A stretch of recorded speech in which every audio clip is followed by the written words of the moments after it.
Magandang hapon sa inyong lahat. Ngayon ay gagawa muna tayo ng tocino. Add mo ng garlic powder sa baboy na hinihiwa natin. Pagkatapos ay magdadang tayo ng 2 tasa ng asukal sa karne. Ngayon, hinahalo namin ang karne sa paligid na may pampalasa.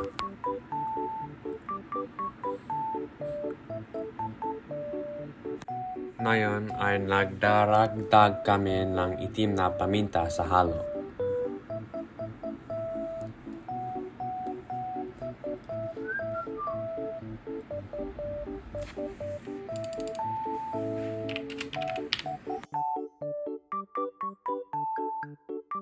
Naglagay kami ng tocino mix sa bowl.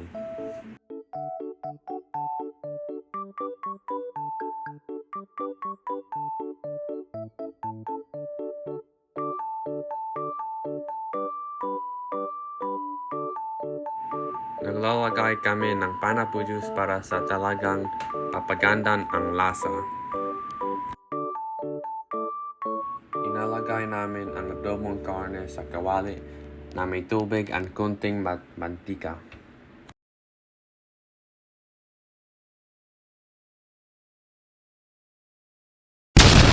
Gusto ng tatay ko nang tulong akong panghaluin ang lahat para hindi masunog ng bahay.